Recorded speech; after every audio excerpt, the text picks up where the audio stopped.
Hello once again, viewers. In this Photoshop tutorial, I'm going to show you the process in which I create speech bubbles.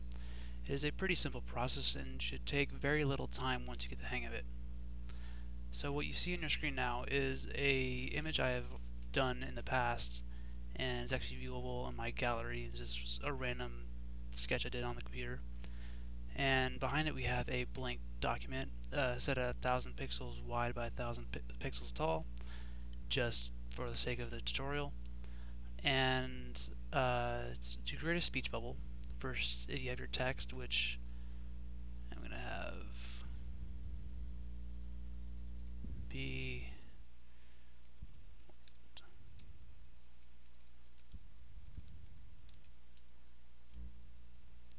so now we see the text is kind of small, so you go up to transform, scale, hold the shift key, enter. So there we are. That's the text I'm going to be working with. So I'm going to create a layer underneath it, and then I'm going to click the square marquee tool and hold down so the submenu comes up. Then I'm going to click the elliptical marquee tool. Now, since I am going to be placing the text right around here, and I have the speech bubble tail come from roughly about here down to about here. So click and drag, and then once you let go, then press the Alt key. So you'll notice that there's a little minus sign underneath your cursor.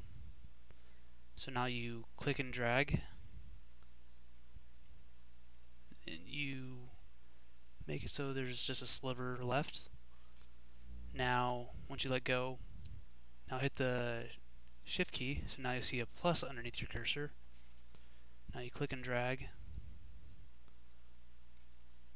and now you have your marquee selection for the speech bubble. So in your layer underneath, or where you are, just you hit right click, fill, and now you have a menu coming up, and you can choose the background color that you're going to use. You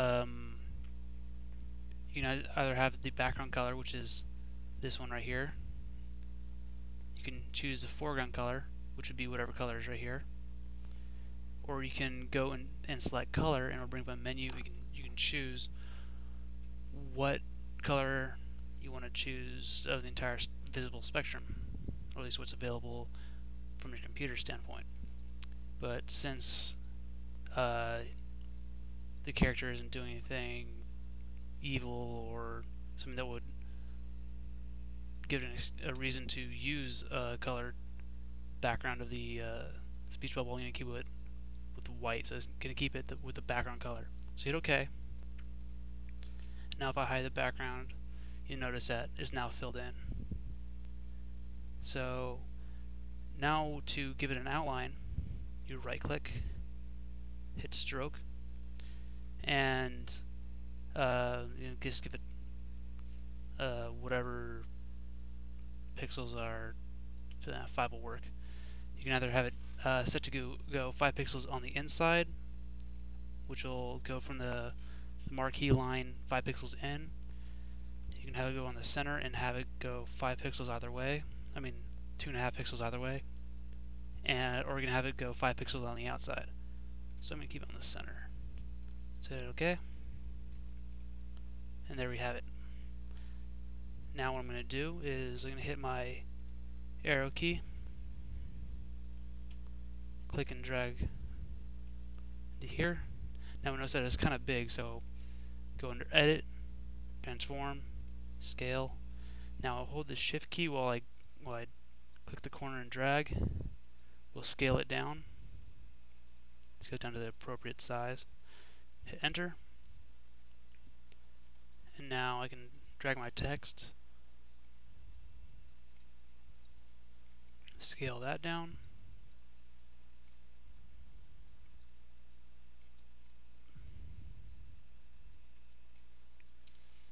And there we have it. Now, what I normally do in my comic is I'll actually write the text on the screen, such as like this.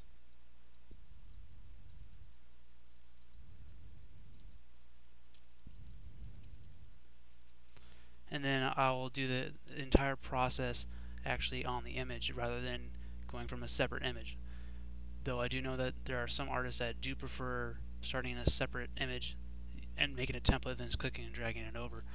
I like to arrange the dialogue in this frame as I go, making it a lot easier for me to concentrate on what areas of the frame to do a lot of art on and what parts of the frame I can get away with slacking off on.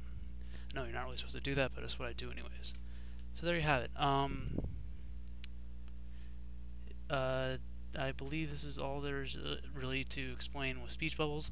Oh, if you want to do thought bubbles, you can start with your regular circle there, and then hold the Shift key, and just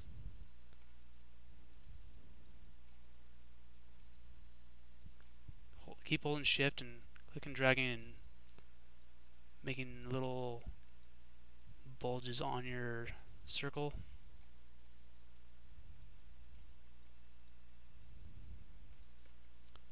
And throw a couple for tailing off. So, whoop, go back here. Fill, stroke.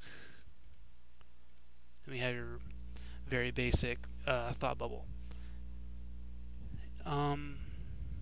And I believe that is it. Thank you for watching. If you are interested, my comic is at vendettacomic.com, VENDETTA comic.com. I currently update twice a week on Thursdays and Saturdays, if not just a little bit before that. Thank you for watching, and hopefully I will come up with new things for you guys to try out.